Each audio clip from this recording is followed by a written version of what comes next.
Olá amigos, mais uma vez, a paz de Jesus seja convosco. Eu sou o pastor Carlos Brito e vos falo da parte de Deus e da parte da Igreja dos Eleitos para vos anunciar as palavras do Deus vivo. E hoje quero vos falar acerca de um tema que me preocupa particularmente. É que eu vejo tantas pessoas oprimidas e decepcionadas com suas igrejas e com os seus pastores. Então o nosso tema hoje será: podemos nós julgar um pastor, um profeta? É sobre este tema que eu queria falar por alguns minutos. Mas vamos ver o que é que Jesus nos ensina. Em João, no Evangelho de São João, segundo São João, capítulo 7, no verso 24, Jesus diz: não julgueis segundo a aparência, mas sim segundo a reta justiça. Então Jesus manda que nós julguemos. O que ele diz é que nós não devemos julgar as pessoas pela aparência, segundo as obras, segundo as ações, mas sim segundo a reta justiça de Deus, ou seja, segundo a fé, segundo a palavra de Deus, segundo a doutrina.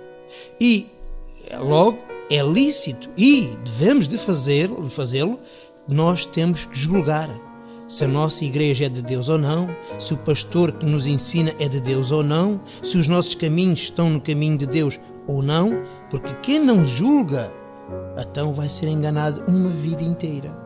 E muitas pessoas com medo de fazer juízo, porque os próprios pastores estão colocando medo, um jugo de medo sobre as pessoas, em que andam dizendo que o ungido não se pode ser julgado, que o homem de Deus, ninguém pode tocar no homem de Deus. As pessoas vivem oprimidas, vivem, completamente prisioneiras do medo, tendo medo de pecar contra Deus. Mas como nós vamos ver, tudo isso é uma astuta cilada do diabo para o enganar, para o oprimir, para o destruir a sua vida. Por isso, meu amigo, venha comigo, vamos viajar pela Bíblia e vamos ouvir as palavras de Deus. Também Jesus, falando acerca dos falsos profetas, nós podemos ver, por exemplo, aí em Mateus, no capítulo 7, ele nos avisa acerca dos falsos profetas. Ora, se Jesus nos avisa dos falsos profetas, logo temos que julgar as pessoas que nos rodeiam, certo? Claro que sim. Veja o que diz no capítulo 7, verso 15. Ele diz: acautelai-vos dos falsos profetas, que vêm até vós vestidos como ovelhas, mas interiormente são lobos devoradores. Por seus frutos os conhecereis. Porventura colhem-se uvas dos espinheiros ou figos dos abrolhos? Assim toda a árvore boa produz bom fruto, e toda a árvore má produz fruto mau. Então Jesus nos ensina que nós conhecemos os homens é pelos seus frutos. Os frutos não são obras, porque os frutos são frutos do Espírito. As obras, eles parecem homens de Deus. É uma pele de ovelha, que é a doutrina das boas obras, em que eles ensinam a fazer todo o bem aos homens, não é? Falam de coisas boas, eles até fazem milagres. Vejam o que diz, por exemplo, nos versos seguintes, em que diz assim, verso 22, muitos me dirão naquele dia: Senhor, não profetizamos nós em teu nome? Em teu nome não expulsamos demónios? Em teu nome não fizemos muitas maravilhas?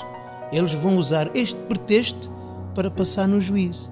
Mas vai haver um problema, é que Deus vai dizer: eu nunca vos conheci. E este é que é o problema. Então, segundo a aparência, aparentemente têm todos os sinais de homens de Deus. Falam em Jesus, falam na graça de Deus, não é? Falam em fazer o bem, falam nas boas ações, até acontecem milagres. Mas Jesus disse: mas interiormente, é aí que você tem que fazer o juízo. Interiormente, no oculto, são lobos devoradores. Então, pastor, como é que nós conhecemos esses frutos? É como eu disse, é pela fé, é pela doutrina, é por aquilo que eles falam. Porque Jesus dizia: quem é de Deus, fala as palavras de Deus. Não é? Fala as palavras de Deus. E meus irmãos, meus amigos, os profetas, eles nunca vieram da forma como as pessoas esperavam, como os homens esperavam. Não tem uma aparência exterior. O reino de Deus não se pode conhecer por sinais visíveis. Não é isso, nem por milagres, nem por sinais, nada disso, mas somente pelo conhecimento de Deus. Por isso que quando viram, por exemplo, o profeta viu que Deus escolheu Davi, ele ficou impressionado, porque Davi, um pastor de ovelhas, e Deus disse ao profeta: olha, o homem, ele julga as coisas que estão na frente dos seus olhos, só vê o que está na frente dos seus olhos, mas Deus julga os corações, Deus conhece os corações, e por isso Davi foi feito um grande rei de Israel. Também Eliseu, o grande homem de Deus, vejam bem, era um agricultor, andava com uma junta de bois a lavrar a terra. Vemos isso também em João Batista, que era considerado pelo povo como um endemoninhado, como um louco, não é? No entanto, Jesus deu testemunho acerca dele e disse: nunca houve maior profeta desde o princípio até àquela hora como João Batista. Também Jesus, ninguém o aceitou. Porquê? Porque o julgavam segundo a aparência. Como é que tu podes ser o Messias? Nós bem te conhecemos, que és de Nazaré. Nós conhecemos o teu pai e tua mãe, os teus irmãos e as tuas irmãs. Como é que tu dizes que vieste do céu? Porque faziam juízo segundo a aparência. Também o Paulo, quando Deus lhe apareceu, os cristãos tinham medo dele, porque ele perseguia a igreja, não é? Mas só quando julgamos segundo o Espírito, segundo a fé, então é que conhecemos verdadeiramente quem é os homens de Deus. E Paulo diz que esta é a medida de Deus: todo aquele que anunciar um evangelho que seja diferente além da graça de Cristo, seja maldito. Da oferta de Cristo é a graça de Cristo. Então, vejam, ainda que você veja na sua igreja profecias, sinais, ensinam a fazer o bem, mas tais pessoas não conhecem a graça de Cristo, essa pessoa não tem nada a ver com Deus. Essa pessoa nem sequer tem Deus, não é?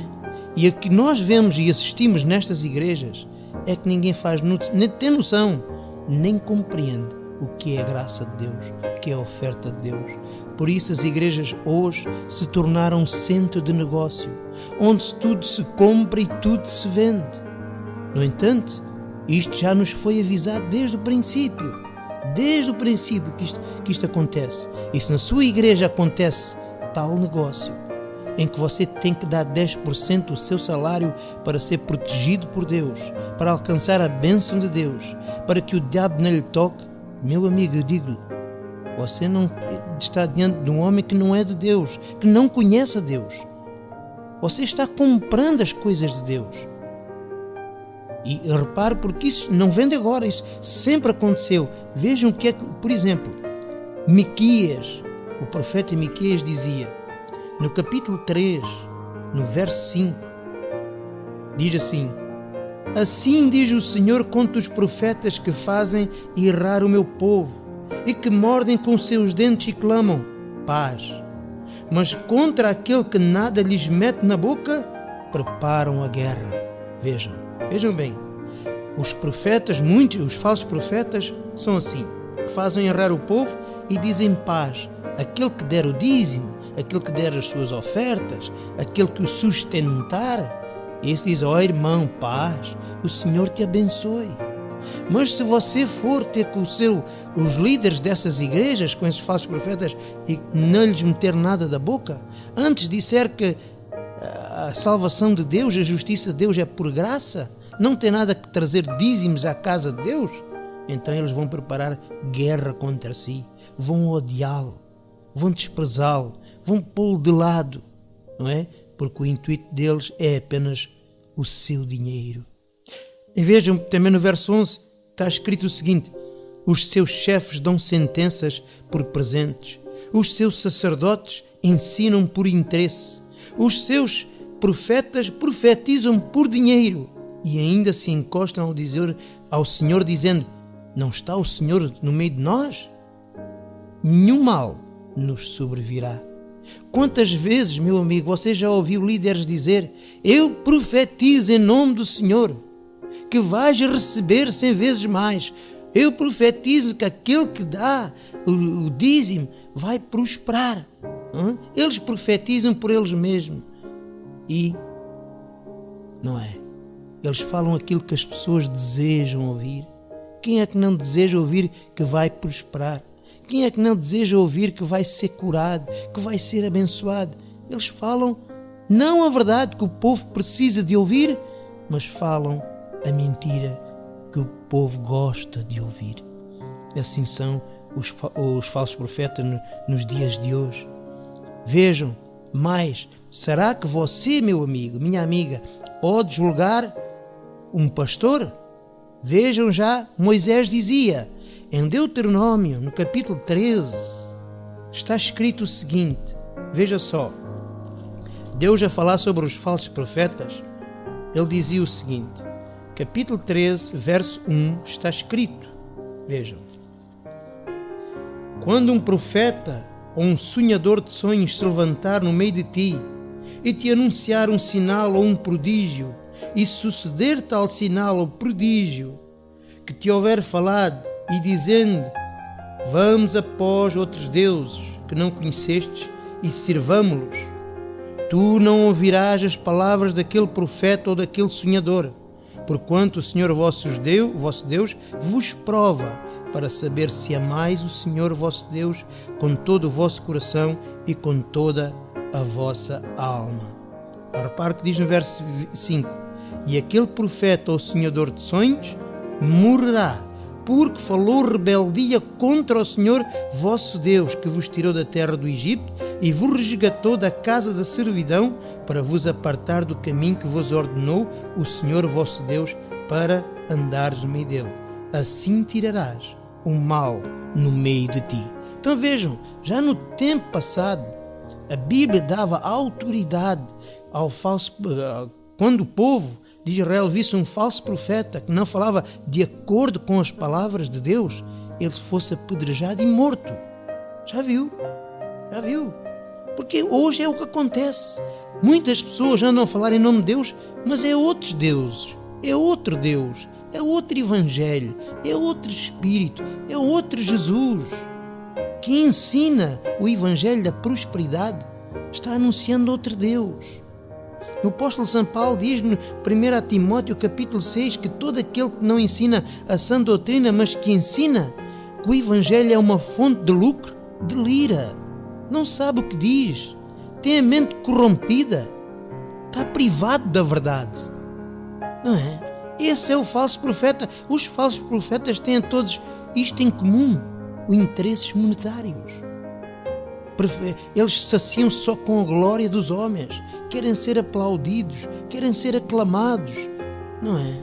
É isso que eles desejam, não é? Eles transfiguram-se em ministros de Cristo, a tal ponto de falarem em nome de Deus, fazendo sinais em nome de Deus. No entanto, apresentam um Deus dissimulado, um Deus que nada tem a ver com Cristo, não tem nada a ver com Ele, não é? E por isso desprezam o conhecimento.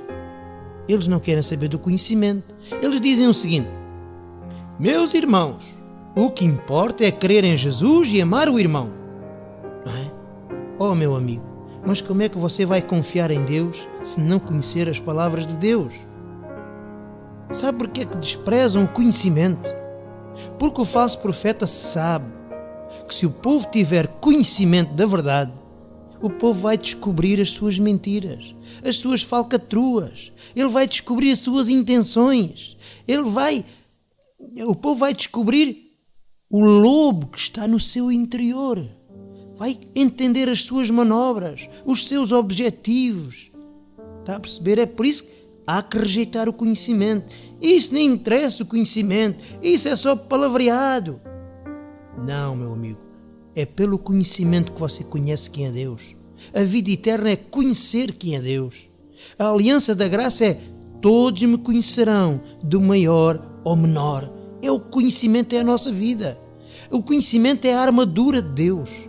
É quando a gente conhece o que é a justiça, a paz, o amor, a fé em Cristo Jesus, é que nós somos fortes. É que nós não somos mais enganados. Você tem que conhecer a Escritura, porque senão como é que você vai confiar e vai descansar em Deus se você não conhecer o homem que lhe está ensinando as ditas palavras de Deus? E por isso eles ameaçam. Muitas igrejas, elas estão debaixo de um medo do pastor, dizem: no pastor ninguém pode tocar, ninguém pode julgar o ungido de Deus. E depois vão buscar aqueles exemplos da Bíblia lá atrás, em que homens se levantaram contra homens de Deus e morreram. Mas há aqui um pequeno pormenor: só que aqueles lá atrás eram homens de Deus. Eles não são homens de Deus. E é por isso que eles não querem que vocês tenham conhecimento da verdade.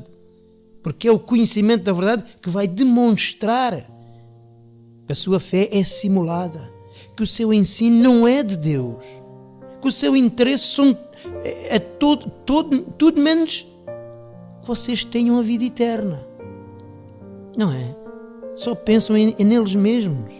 Por isso desprezam, por isso metem medo, por isso ameaçam. Só se no terceiro dízimo, acontece assim. Se você sair da igreja, acontece assado. Se você falar contra o pastor, você nem sabe o que lhe vai acontecer.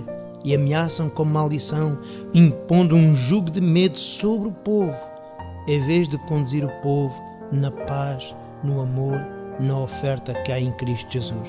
Não é? E fazem isso para quê? Para terem o povo debaixo das suas mãos, para ter domínio sobre o povo, não é? E mais, e o seu Senhor, Ele sabe que a causa da destruição do povo é a falta de conhecimento. Vocês sabiam, amigos? Essa é a obra de Satanás. Não quer que vocês tenham conhecimento, porque essa será a causa da vossa destruição. Mas é o conhecimento que livra, é o conhecimento de Deus que faz com que você adquira a paz, a segurança que há em Cristo Jesus. Enquanto estes, eles só são fortes se o povo os aplaudir. Eles são fortes se o povo disser amém.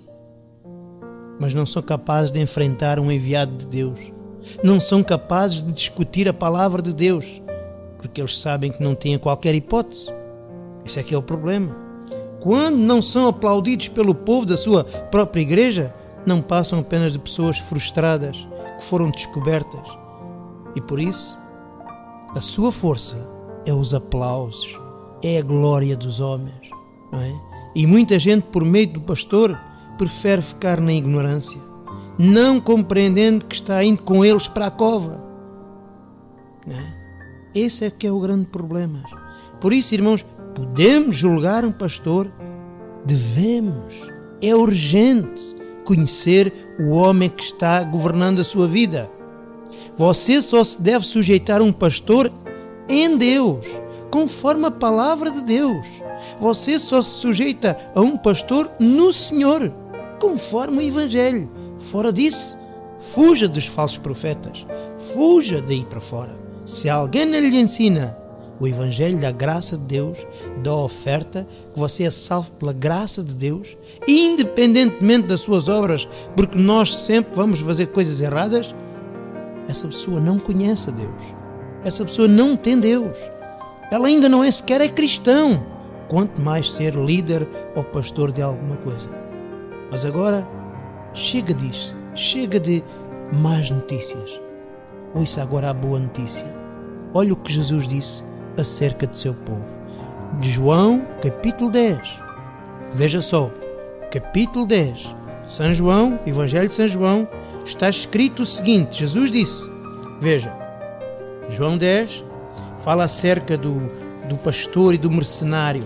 E diz assim: na verdade vos digo que aquele que não entra pela porta do curral das ovelhas, mas sobe por outra parte, é ladrão e salteador.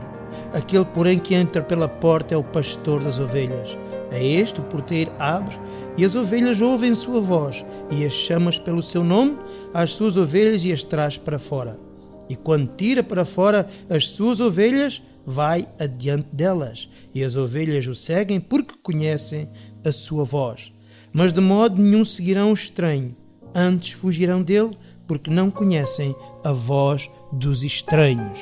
Então veja, Jesus está a dizer que todo aquele que não entra pela porta, que é a porta que é o próprio Jesus Cristo, ele é ladrão e assaltante. Como é que nós entramos por outra parte? É não entrando por Cristo. É a nossa fé não estar baseada naquilo que Jesus fez.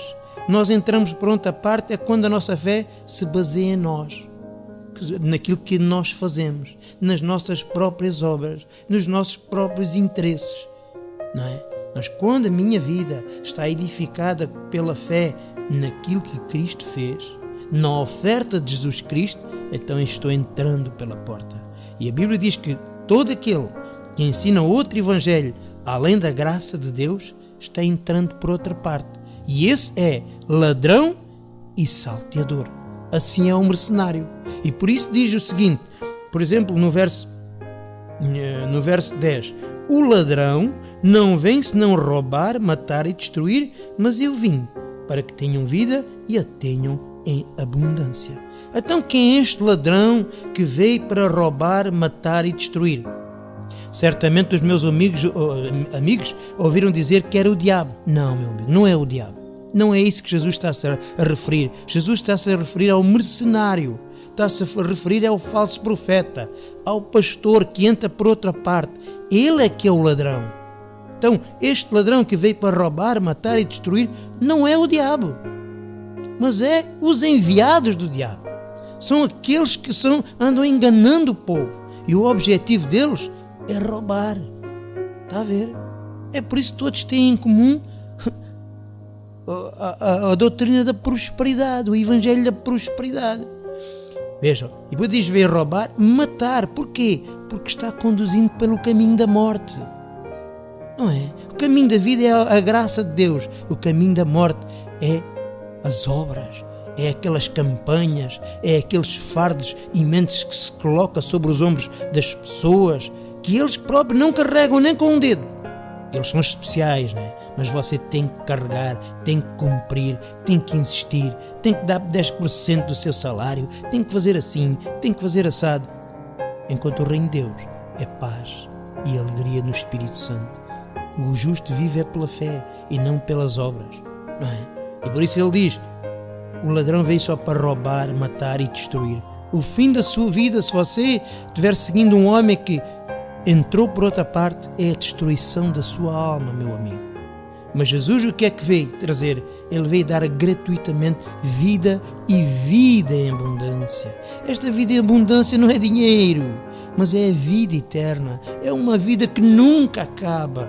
É a vida de Jesus, em que Ele entregou a sua vida por nós, para que nós vivamos com Ele para sempre e por toda a eternidade.